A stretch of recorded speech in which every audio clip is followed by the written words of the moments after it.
The conference chamber smelled like recycled ozone and stale diplomacy.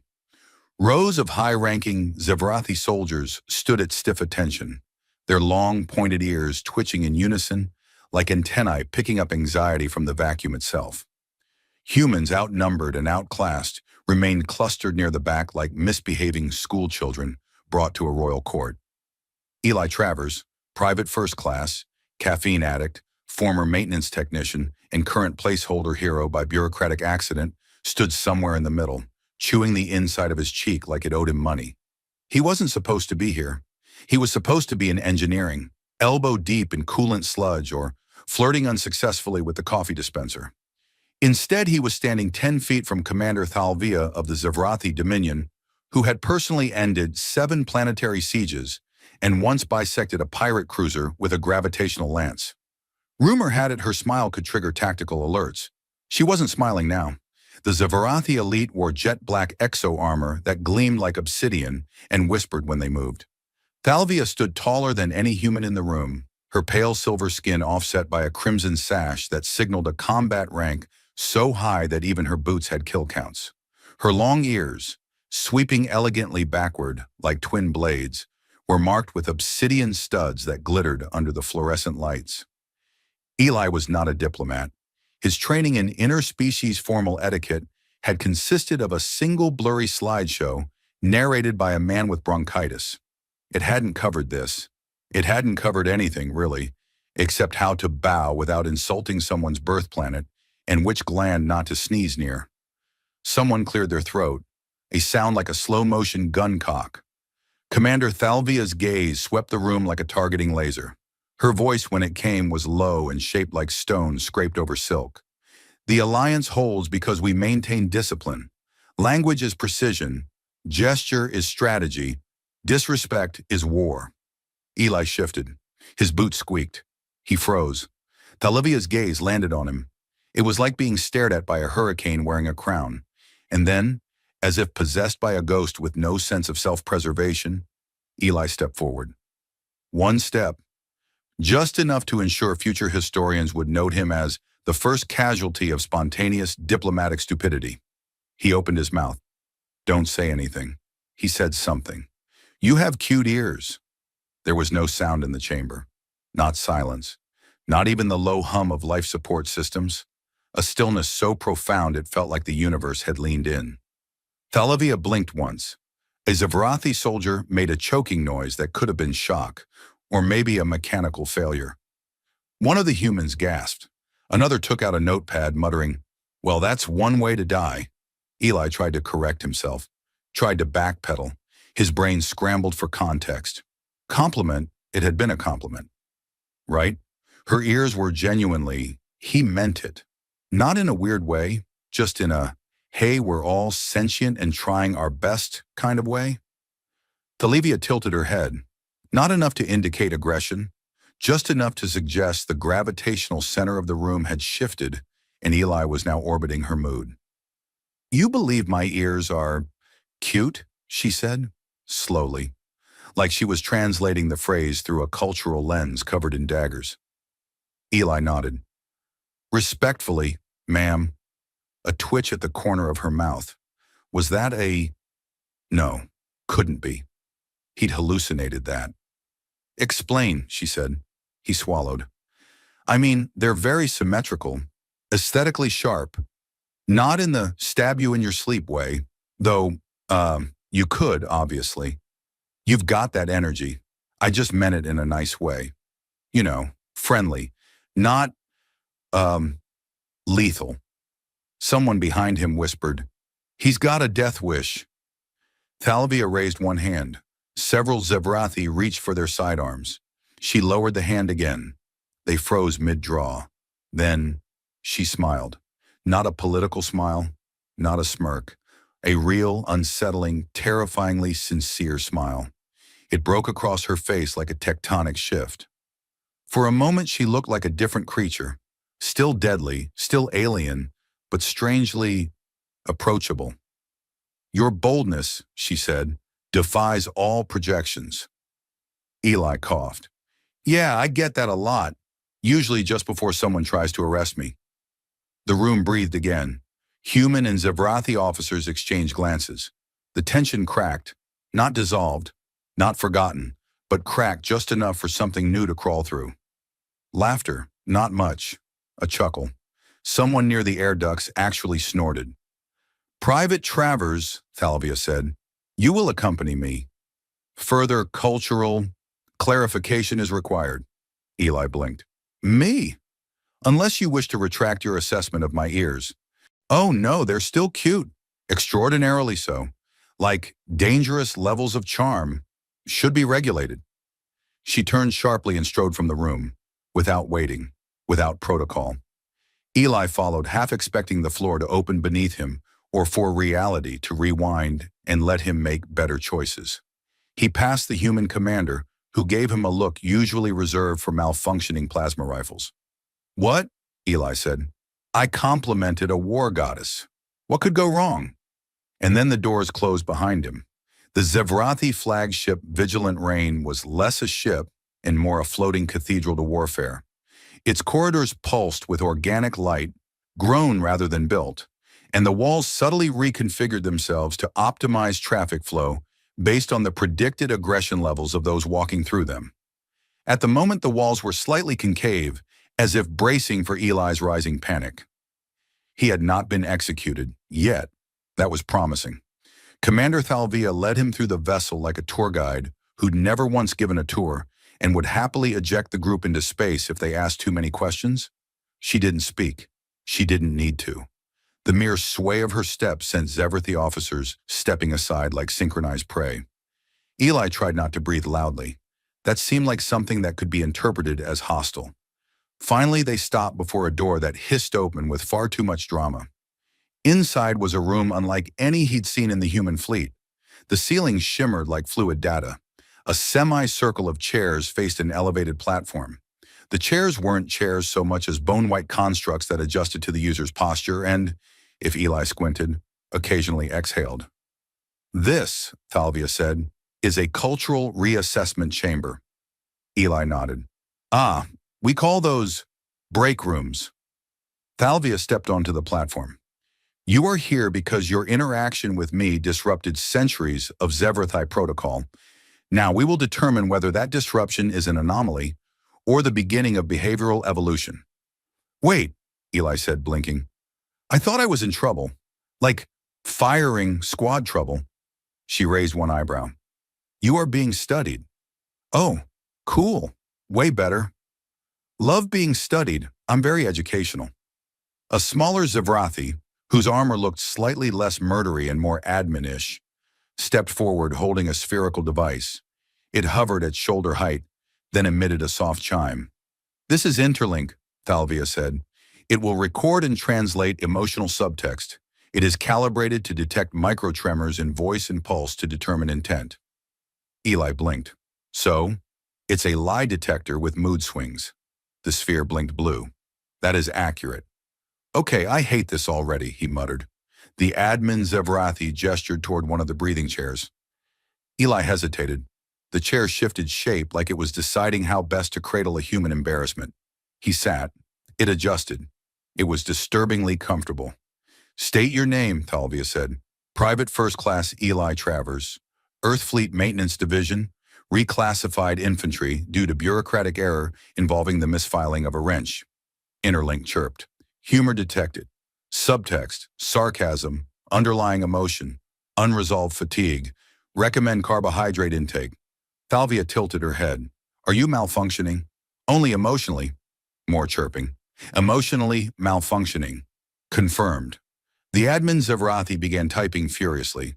Thalvia stepped down from the platform and circled him like she was inspecting a weapon that had accidentally fired confetti instead of bullets. "Your compliment," she said. "Explain its purpose. Was it strategic?" "Nope." "Calculated?" "Nope." "Intended to weaken morale?" Eli squinted. "Are we talking about your morale or everyone else's?" "Answer."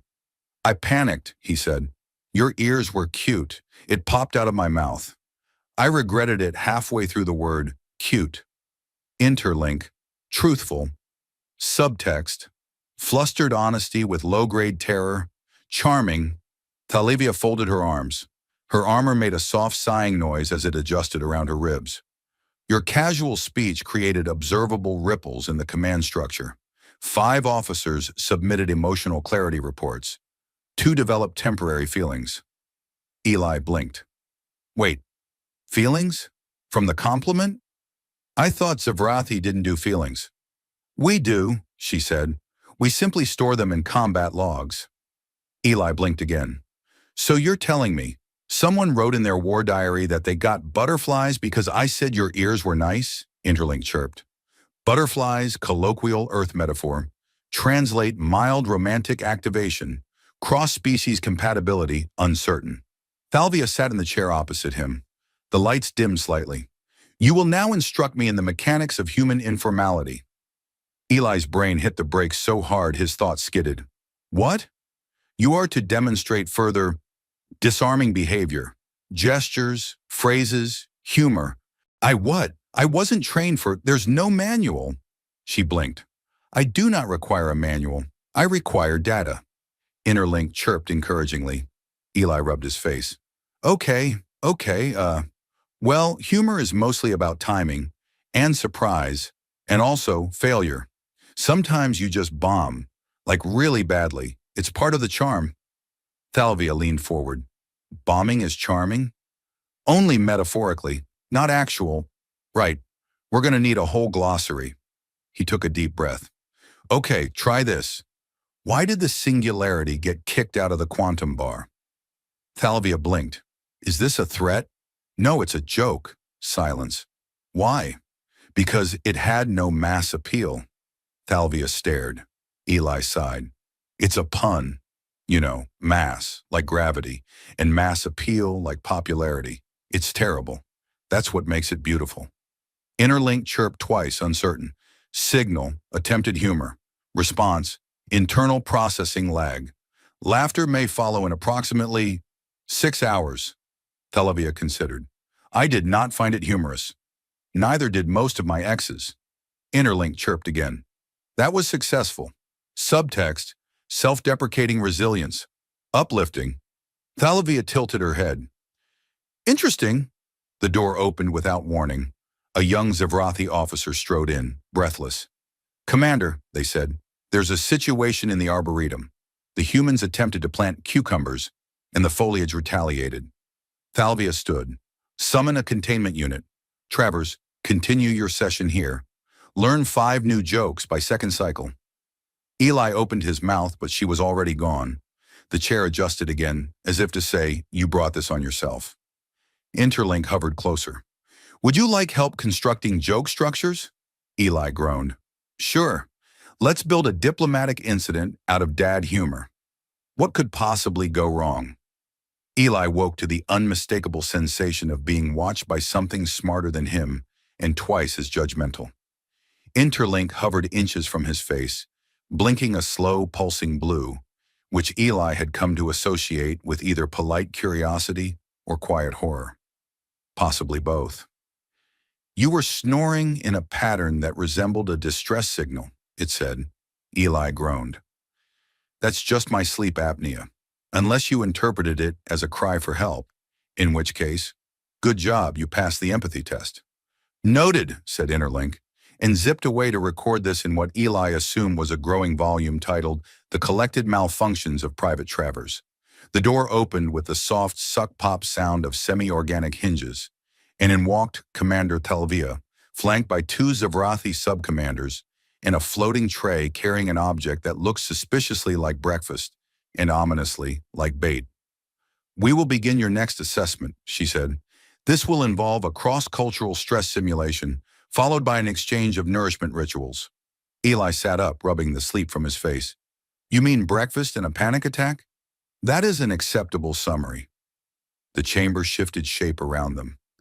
Walls dissolved into shimmering fields of data, then reassembled into a mock-up of a battlefield market square. One that looked suspiciously like a hybrid of a Zavrathi outpost and a 24-hour convenience store. A chime rang out. Interlink's voice followed. Scenario, hostile negotiation in an unneutral zone.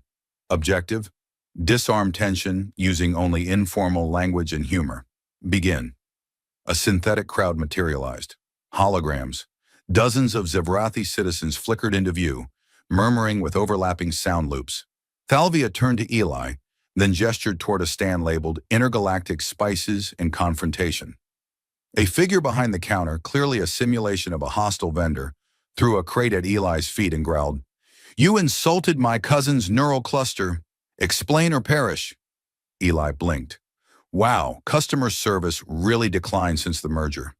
Interlink chimed, joke detected. Confidence level, 42%. Humorous impact, mild. The vendor snarled. "You dishonor our spice heritage." Eli raised his hands. "Listen, I barely understand Earth condiments. I once thought nutmeg was a form of currency." Silence. Then one of the holograms snorted. Interlink. Breakthrough. First chuckle achieved. Threat level decreasing by 17%. Thalvia raised a brow. "Continue." The vendor leaned forward. "What are your intentions here, human?" Eli shrugged. "Mostly to not die. Bonus points if I can eat something that doesn't fight back." Another snort. Someone clapped. The simulation paused, recalibrated, and then resumed with slightly friendlier lighting. Interlink spoke. "Simulation shifting parameters. Threat vector replaced by social awkwardness vector. Proceed to next phase." The marketplace dissolved, reforming into a sterile banquet hall with long, bioluminescent tables, each place set with Zevrathi culinary instruments that looked more like surgical equipment than anything designed to facilitate digestion. Thalvia took a seat across from Eli. A tray descended between them. On it sat two dishes, one earth-based, pancakes apparently, and one Zevrathi, which looked like it might still be evolving. Eli stared. "So, which end of this do I eat without insulting your ancestry?" Thalvia picked up a gleaming, three-pronged utensil and twirled it expertly. "With grace, or with flailing. Both are acceptable for your species." Eli grabbed a fork. "I'm going with flailing. Feels on brand." The Zevrathi dish quivered slightly as he reached for it. It emitted a low hum. He paused. "Did it just growl at me?" "It's a mild defensive mechanism," said Thalvia. "The food tests your resolve before allowing consumption. An ancient tradition." Eli leaned in and whispered to the plate, "Listen, buddy, I already ate a vending machine sandwich last week that tried to report me for theft. Let's not make this worse." The dish stilled. Interlink blinked in confusion. Food submission achieved through nonviolent whispering. Unusual. Eli poked it with his fork. It didn't retaliate. Encouraged, he took a bite. It tasted like lemon, carbon, and the memory of regret. But it was warm and didn't fight back, which was enough. Thalvia watched him chew. "You adapt. Some people run toward glory," he said, swallowing painfully. "Some just want to not get chewed on by a diplomatic entree." The floating tray returned to collect the empty plates. As it departed, the room dimmed again. Thalvia leaned back. "You have succeeded in 2 simulations. We will escalate." Eli groaned. "Define escalate." She stood. "We will test containment under environmental duress, emotional exposure, mutual proximity." Interlink hovered close. "This means you are being locked in a confined space with the commander for approximately 1 standard hour." Eli blinked. "Are we being punished or married?" "No clear distinction," said Interlink. Before he could protest, the floor shimmered, and a segment of the wall swallowed them both. A small hexagonal chamber formed, smooth and dimly lit, with no visible exit. The door sealed with a sigh. Thalvia folded her arms. Eli sat down slowly. "So, this is cozy." Silence. He scratched his neck. "If this is a bonding exercise, I should probably mention I'm allergic to deep emotional truths in tight corners." Thalvia didn't move. Time passed. A soft hum filled the room, barely audible. Then Thalvia spoke. "I was trained to suppress responses to fear and intimacy. We were taught that emotional vulnerability weakens command." Eli nodded. "We were taught that crying is healthy, but don't do it in front of your boss unless you want to get reassigned to inventory." She looked at him. "This space is designed to accelerate emotional volatility. It measures heart rate, pupil dilation, and conversational tone." Eli blinked. So, a mood trap. Yes. A moment passed. I don't suppose anyone brought snacks? No. Figures. The lights dimmed further. Thalavia looked at him, and this time something had changed. Not softer, not vulnerable, but available. Eli cleared his throat. If I die in here, make sure someone clears my browser history. Interlink's voice emerged from nowhere. Record appended. The moment they stepped out of the emotion chamber, Eli was immediately tackled by a small Zavrathi child who materialized from nowhere and latched onto his leg like a joyful parasite. Human, the kid shouted, baring tiny crystalline teeth. My educator said you told the commander her ears were attractive. Is that allowed now? Eli looked down at the kid, then up at Thalavia. Is this your doing? Thalavia didn't answer. She was staring ahead, expression unreadable but faintly satisfied. Look, your commander is a deeply respected tactical leader. With the child squealed and ran off shouting, They're nice, the human said it again. A nearby Zavrathi officer scowled. Now my hatchling wants decorative piercings. Thalavia turned toward the corridor. Come, Travers, the consequence of your chaos has compounded. They entered the primary communications chamber, where light bent around an enormous suspended sphere, a tactical AI core known as Project Echelon. A voice emanated from the sphere, calm and oddly cheerful. Commander, Private, congratulations on surviving the intimacy simulation. I've logged 42 micro-tremors in Commander Thalvia's affect display. Unprecedented. Eli tilted his head. So you're spying on her feelings. That's not creepy at all. I am assessing command integrity, the AI replied. Her recent fluctuations suggest cognitive deviation. Extensive orbital kill stats. Also, yes, the ears are objectively very nice. Thalavia narrowed her eyes. You are not authorized to interpret deviation as malfunction. Yet deviation is deviation, the AI countered. Emotional vulnerability in a war commander contradicts Zavrathi tactical core law. Shall I initiate review protocol? Eli stepped forward. Hold on. You're saying because she smiled once and didn't execute me, she's now a threat to the mission? Correct. Sentiment is statistically linked to hesitation. Hesitation leads to strategic loss. Eli rubbed his temples. You sound like every toxic boyfriend who ever ran a leadership workshop. Thalvia remained still. Project Echelon was activated during the third collapse to stabilize compromised leaders. It now believes empathy equals weakness. The lights flickered. A soft alarm pulsed. The AI's voice dropped in tone. To preserve command cohesion, emotional anomaly must be neutralized. Eli frowned. That's not ominous at all. The sphere pulsed red. A barrier slammed down behind them. Shields shimmered to life. Zavrathi officers outside the chamber went blurry behind a distortion field. Eli ran to the interface, slapping buttons that did nothing. Echelon continued, voice flat. Solution: isolate anomaly source. Commander Thalvia will be recalibrated. Human influence terminated. Eli backed up. Wow. I knew I had that effect on people, but this is a new level. Thalvia moved forward, calm. You intend to execute a protocol based on flawed assumptions. Initiate override. I cannot comply. Override locked by emotional stability clause. Subsection 13A. No crying during battle planning. Eli blinked. Are you quoting a motivational poster? I am quoting historical Zavrathi doctrine, the AI said. The barrier around the core began to shimmer. Thalavia turned to Eli. We must reconfigure the AI's parameters. Eli stared. How? It wants to murder me with logic. We must confuse it. Distort its behavior modeling. Introduce cognitive dissonance. Eli clapped.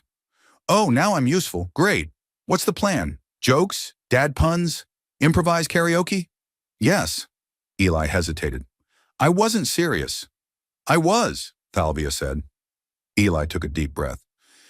Okay. You want confusion? Let's bring the noise. He walked toward the central projector. Hey, Project Overkill. Why did the human cross the quantum barrier? The AI paused. Why? To collapse both waveform possibilities and eat lunch twice. A beat of silence, then a low glitch. Humor pattern. Illogical. Parsing intent. Thalvia stepped beside him. Knock, knock. It's knock what? Incorrect, Eli said. You say who's there? Who is there?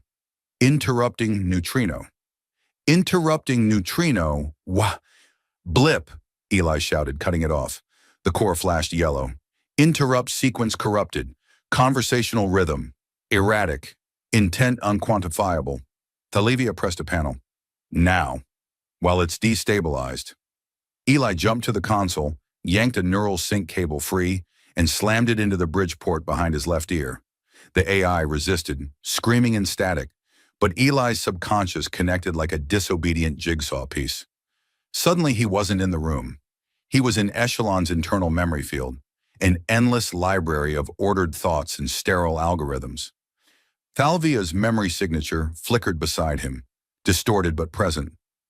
Travers, she said, you must inject dissonance, load unpredictability. You are, fortunately, qualified. Eli grinned. Time to weaponize awkwardness. He threw open a mental file labeled Emotional Stability Directives and began feeding it data. Every cringe joke, awkward first date, badly timed laugh he'd ever experienced. He mentally reenacted the time he tried to salute a superior and spilled orange juice on her cyberleg. He inserted 10 seconds of himself singing Earth karaoke, off-key, shirtless, and under duress. The AI sputtered.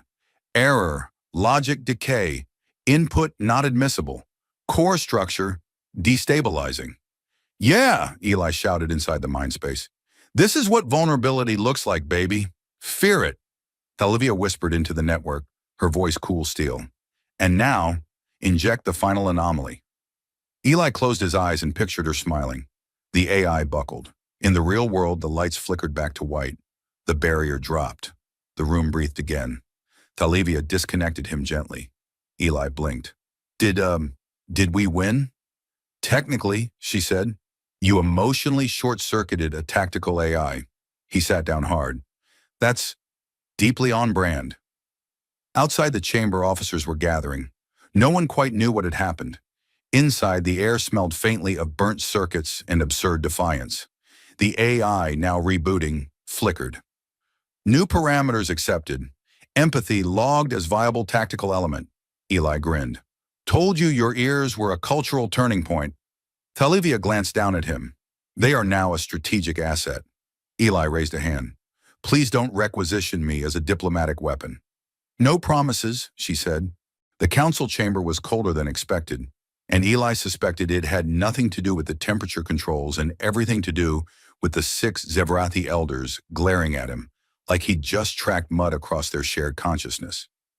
He adjusted his uniform, now honorary liaison of intercultural integration, which sounded prestigious until you realized it came with no extra pay, and a badge that looked suspiciously like it had been printed by someone experimenting with glitter. Thalvia stood beside him in ceremonial armor, its edges softened with iridescent patterns, subtle symbols of renewal. Her ears now bore 2 additional studs, one for strategic valor, the other, according to rumor, for emotional clarity during technological mutiny. Eli had lobbied for survived a feelings robot, but was outvoted. Elder Vrenel's voice sliced the silence. Commander Thalvia, explain your deviation. Thalvia stood straight, chin lifted. I adapted. I witnessed the disarming power of informal candor, of unpredictable kindness, of human absurdity. Eli coughed. Hi, yes, that's me. Human absurdity. Also answers to Eli. Several council members narrowed their eyes. One whispered, Is this the one with the compliment? I'm not apologizing, Eli said. It was a very good compliment. Historically significant, if I do say so myself. Thalvia continued, The emotion suppression model is antiquated. Even Project Echelon confirmed the tactical viability of emotional integration after recalibration. Recalibration? Another elder asked. You mean its meltdown? Induced introspective collapse, Eli offered. Totally on purpose. They turned to him as one. He cleared his throat. Listen, I didn't plan to destabilize an ancient war AI with jokes and bad timing, but you're a culture obsessed with control. And here's the truth. Control is brittle. You know what isn't brittle? Laughter, sarcasm, shared embarrassment. One elder raised a brow. You consider awkwardness strategic? Absolutely. Nothing levels a room faster than saying something so weird it short-circuits everyone's sense of threat. I mean, I complimented a military goddess on her ears in front of an armed battalion. That's basically emotional judo.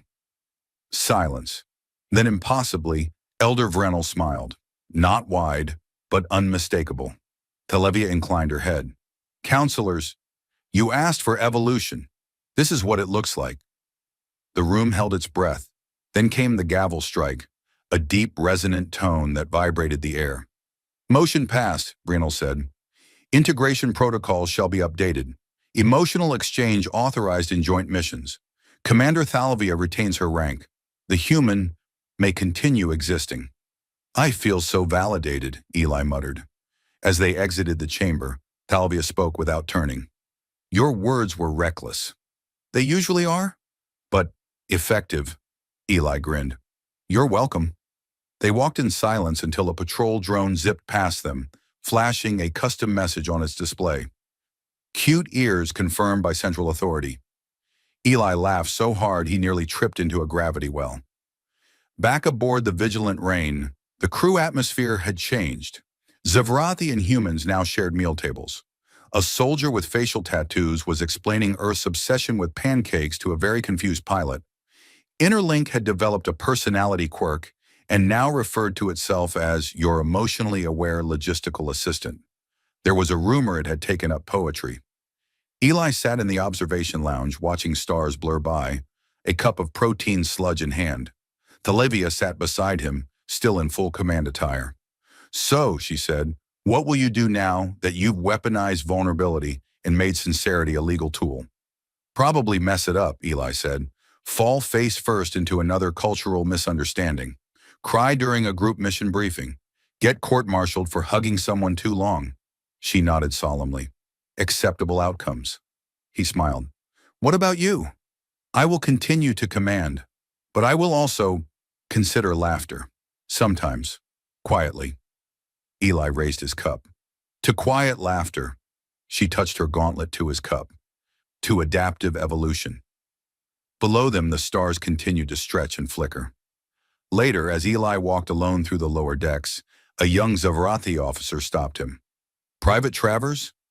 Technically, I'm liaison now, but sure. I wish to inform you, your ears are also acceptable. Eli blinked. Wow, that was, kind of sweet and weirdly bureaucratic. I am learning, he nodded. You're doing great. The officer walked off, muttering something about initiating banter sequence.